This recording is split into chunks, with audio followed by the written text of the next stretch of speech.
Pred 3000 leti so starodavne civilizacije uporabljale železne krampove za gradnjo in uničevanje mest ter trdnjav.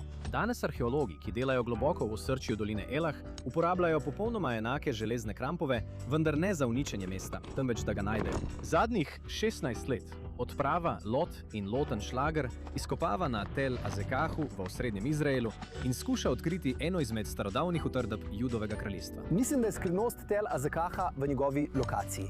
Želim iti na kraj med Judejci in Filistejci, med Judejci in Arabci, Edomci, med Judo in Izraelom na severu. Torej, to je prava, zelo pomembna meja. To je meja, ki jo je moral vsak, ki je želel priti v stik z Judejci, vsak, ki je želel osvojiti Judo, prečkati prav na tem mestu.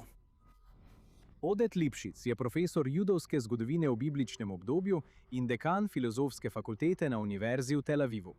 Zadnjih 16 let vodi izkopavanja. Azeka je polna presenečenj, zato nas še vedno čaka veliko presenečenj in neverjetnih najdb, še posebej iz železne dobe, ker to trenutno izkopavamo, vključno z vtisi pečatov in tudi to utež beka, ki smo jo pravkar našli. To je res vznemirljiva stvar, ker znova oživlja Sveto pismo, prinaša judejsko zgodovino tega najdišča in je zelo razburljivo. In na severnem območju, ko ste videli ta zbiralnik vode, ki se je zrušil, to je še en vidik, se je podzemni del Azeke poln jam. Povsod, kjer pridemo do kamnite podlage, smo našli jame in različne usedline.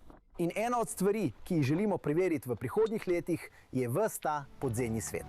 Azekah je globoko zasiden v svetopisemski zgodovini, od Jozuetove knjige do zgodbe o Davidu in Goljatu. In prav te svetopisemske zgodbe so arheologa Frederika Blissa in R.A. McAllisterja spodbudile, da sta konec 19. stoletja kot predstavnika palestinskega raziskovalnega sklada prvič izkopavala to najdišče. Razvila sta zelo uničevalno metodo arheologije.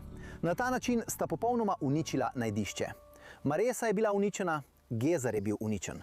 In legenda je bila, da je bila tudi Azeka uničena. Tako imamo slavno sliko arabskega delavca, ki stoji prav tukaj, obrnjen proti jugu, nad njim pa je zid.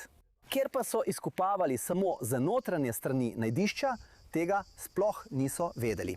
Nad menoj je vhod, ki so ga ustvarili Hasmonejci, recimo mislim, da Janez Hirkan, okoli leta 140 naseden ščita. To je lokacija, ki jo izbereš samo za upravo, obrambo in ker smo tukaj, je to tudi razlog, zakaj je tako zelo izpostavljeno v Svetem pismu kot mejna postojanka. Sabina Kleiman je ena od vodij izkopavanj v Azeki in profesorica na Univerzi v Tel Avivu. Prišla je z Odedom iz Ramat Rahela, kjer je bila 3 sezone pomočnica nadzornika izkopavanj. In res je velika priložnost spoznati tako najdišče skozi toliko let in toliko izkopavanj. Mislim, da je komaj kakšno najdišče, ki bi bilo tako dobro poznano, da lahko že ob pogledu na keramiko in nekaj črepin v gradivu takoj veš, iz katerega obdobja je. Ja, tega ne morem narediti na drugih najdiščih. Ja. To je velika priložnost. To ni le lokalni izraelski projekt. Univerza v Tel Avivu si je zadala za nalogo sodelovati s šolami in organizacijami po vsem svetu. Nažalost je bila izkopavalna ekipa v Azeki, skupaj z desetinami drugih izkopavanj po Izraelu, prisiljena soočiti se z zunanjimi geopolitičnimi silami, ki so povsem izven njihovega nadzora. Od covida do 7. oktobra in kasnejših vojn s Hamasom, Hezbolahom in Iranom so te nesreče in konflikti pustili izkopavanja na Tel Azeki nekje med mirom in konfliktom. Leta 2025 so bili prisiljeni uporabiti starodavno trdnjavo za njen prvotni namen med alarmom za raketni napad. Zaradi stalnih vojn ima Azeka težave. Ta projekt nadaljujemo z izkopavanji vsako leto, tudi v času vojne, vendar je vse teže sodelovati s skupinami z vsega sveta. Zato tega še ne občutam tako močno, razlog je v pisarni, ampak na dolgi rok bom to občutila. Nismo uspeli pridobiti ustreznih nepovratnih sredstev, za katera bi običajno kandidirali v tujini. Denarja je malo, tukaj na tem območju sta 2 prostovoljca, še vedno imam toliko vprašanj in to področje želim zaključiti letos. Ja, običajno bi na tem področju delalo 20 prostovoljcev. Kljub vsem preizkušnjam in težavam je ekipa izkopavanj Tel Azekah, podobno kot trdnjava, ki jo odkrivajo, vztrajna. Azekah je že danes kraj, kamor prihajajo številni avtobusi s šolskimi skupinami in obiskovalci. Do zdaj prihajajo na razgledno točko, pripovedujejo zgodbo o Davidu in nato odidejo.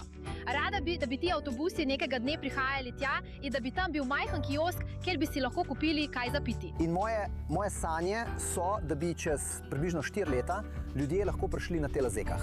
In da bi se lahko sprehodili po vsej Citadeli in videli visoke zidove nad seboj, videli notranje strukture, ki so bile v Citadeli, ter se sprehajali po ulici, ki jo imamo okoli Citadele.